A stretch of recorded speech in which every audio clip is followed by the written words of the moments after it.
a jolt and then you'll die.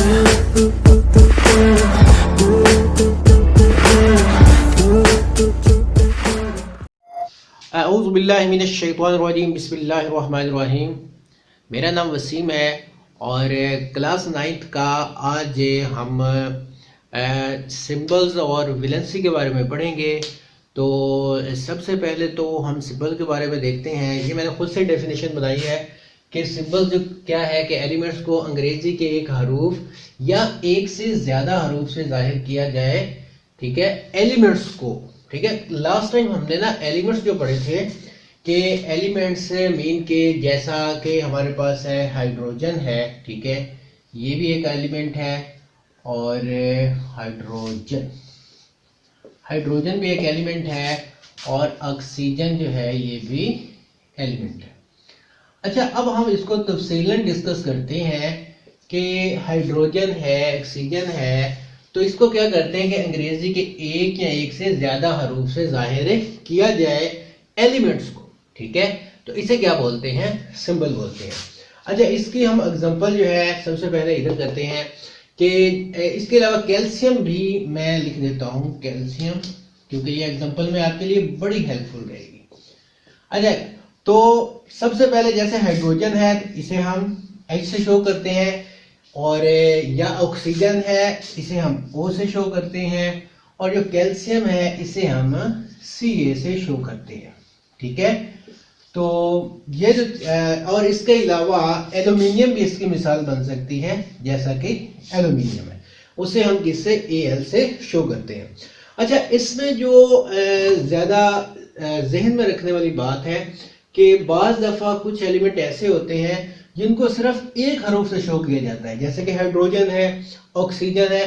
कुछ ऐसे element होते हैं जिनको हम दो हरूफ से शो करते हैं, जैसा कि हमारे पास कैल्शियम है और एल्यूमिनियम है। अच्छा, और इसके अलावा एक और पहला पॉइंट तो यह हो गया कि हम इसे क्या है कि अंग्रेजी के बड़े हरूफ में लिखते हैं। ठीक है, अंग्रेजी के बड़े हरूफ में लिखते हैं, बड़े हरूफ में लिखते हैं। अच्छा, अगर हमारे पास यानी दो इंग्लिश के वर्ड आते हैं, जैसे कि कैल्शियम है, तो दूसरा पॉइंट ये है कि पहली बात तो ये है कि पहला जो होगा हर्फ, ठीक है, पहला हर्फ जो है उसे हम लिखते हैं दूसरा बड़ा, ठीक है, और दूसरा जो है वो छोटा लिखते हैं। अच्छा, इसको ना आप अपने जहन में बिठा लीजिएगा कि सिंबल जो है एलिमेंट को अंग्रेजी के एक हर्फ या एक से ज्यादा हरूफ से जाहिर किया जाता है। ठीक है, जैसा कि हाइड्रोजन है एक हर्फ है, या एक से ज्यादा हर्फ कैसे हो गए, जैसा कि कैल्शियम है। तो सिंबल्स की डेफिनेशन ये हो गई। अब अगले इसमें दो पॉइंट्स आ रहे हैं। जो पहला पॉइंट है वो क्या है कि अगर मतलब कि अगर एक ही सिंबल है, जैसे कि हाइड्रोजन है, सिर्फ H से शो करते हैं, वो बड़ा हर्फ हम लिखेंगे, मतलब कि कैपिटल हर्फ हम लिखेंगे।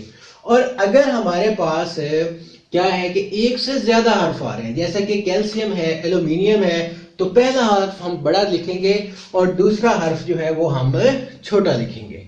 आई थिंक कि आपको सिंबल्स की समझ आ चुकी होगी। अच्छा, इसके बाद अब हम डिस्कस करते हैं विलेंसी के बारे में। अच्छा, विलेंसी की डेफिनेशन जो है जैसे कि आपके सामने लिखा हुआ है कि एक एटम की दूसरे एटम्स के साथ मिलने की सलाहियत, मीन के एक एटम की दूसरे एटम के साथ मिलने की जो सलाहियत होती है वो क्या कहलाती है? विलेंसी कहलाती है।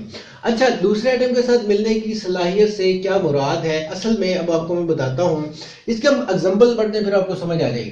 जैसे कि सोडियम जो है इसकी विलेंसी जो है ये 1 है, हाइड्रोजन की विलेंसी भी 1 है, और इसके अलावा क्लोरीन की वैलेंसी भी 1 है, और कैल्शियम की वैलेंसी 2 है, और इसके अलावा क्या है कि एल्यूमिनियम जो है, हम एल्यूमिनियम की देख लेते हैं, उसकी वैलेंसी जो है वो 3 है, और मैग्नीशियम जो है इसकी वैलेंसी भी 2 है।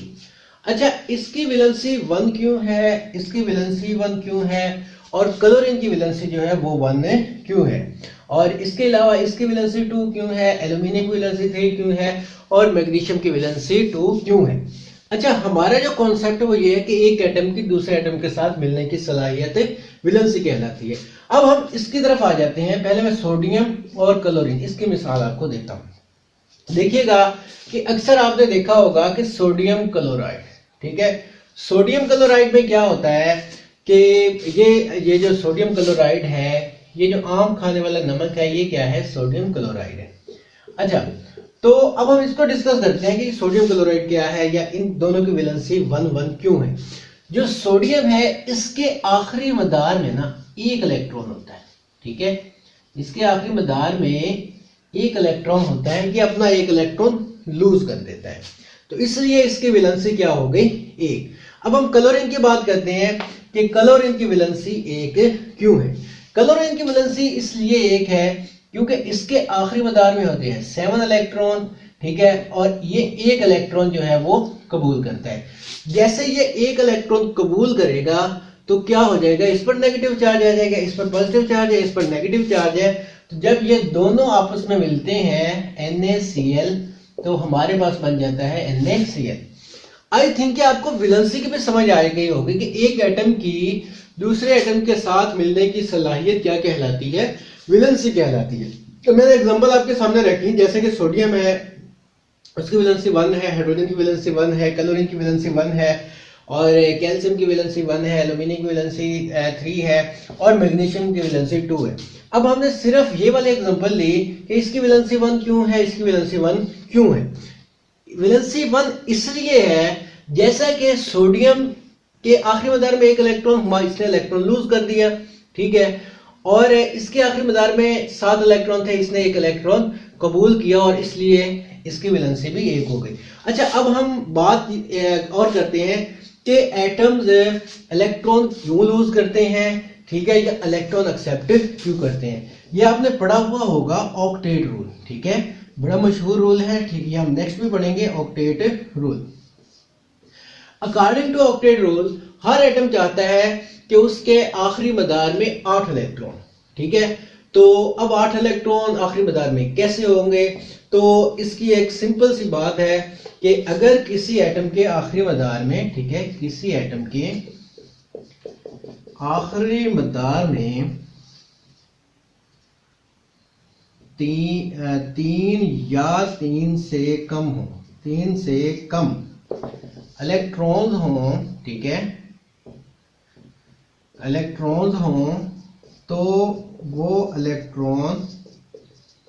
वो एलिमेंट आप लिख सकते हैं, इलेक्ट्रॉन देने की सलाहियत रखता है, देने की सलाहियत रखता है, ठीक है। और दूसरी जो बात हम करने वाले हैं वो ये है कि अगर किसी एटम के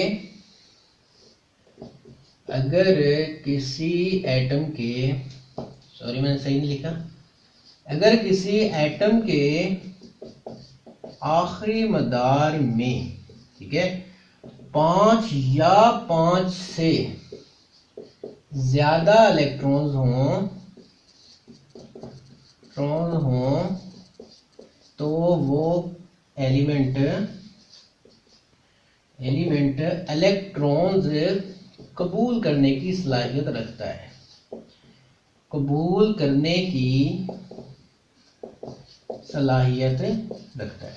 अच्छा, तो अब मैं आपको ना बड़ी तफसील से ये थोड़ी सी बात आपको समझाने की कोशिश करता हूं कि ऑक्टेट रूल के मुताबिक, जैसे कि अब सवाल ये पैदा होता है कि इसकी वैलेंसी 1 है तो क्यों है, क्लोरीन की वैलेंसी 1 क्यों है, कैल्शियम की वैलेंसी 2 क्यों हो गई। अब आप देखें कि अब हुआ ये कि ऑक्टेट रूल के मुताबिक किसी एटम के आखिरी मदार में 3 या 3 से कम इलेक्ट्रॉन हो। अच्छा, जो सोडियम है ना, इसके आखिरी मदार में 1 इलेक्ट्रॉन है, इसका मतलब इलेक्ट्रॉन ये देगा, ठीक है। कैल्शियम के आखिरी मदार में 2 इलेक्ट्रॉन होते हैं तो ये 2 इलेक्ट्रॉन देगा। एल्यूमिनियम के आखिरी मदार में 3 इलेक्ट्रॉन होते हैं तो ये 3 इलेक्ट्रॉन देगा। और मैग्नीशियम के आखिरी मदार में कितने होते हैं, 2 इलेक्ट्रॉन होते हैं तो ये भी 2 इलेक्ट्रॉन देगा। अब ऑक्सीजन का भी जो वैलेंसी है वो भी 2 है, इसके आखिरी मदार में 6 इलेक्ट्रॉन होते हैं। ये क्या करता है कि ये 2 इलेक्ट्रॉन जो है ये कबूल करता है। तो आज का जो हमारा लेक्चर है वो इधर ही ख़त्म होता है। I hope you will enjoy this lecture. अब फिर दोबारा हम ज़रा रिवाइज करते चलें कि आज हमने सिंबल्स और एलिमेंट्स के बारे में पढ़ा है। अच्छा, जो सिंबल्स हैं दरअसल वो क्या है कि हम अंग्रेज़ी के कैपिटल हरूफ के साथ शो करते हैं, और इसमें हमने ये कॉन्सेप्ट पढ़ा कि अगर मतलब एक वर्ड है तो उसको अंग्रेज़ी के बड़े हर्फ के साथ लिखेंगे, अगर एक से ज़्यादा वर्ड आ रहे हैं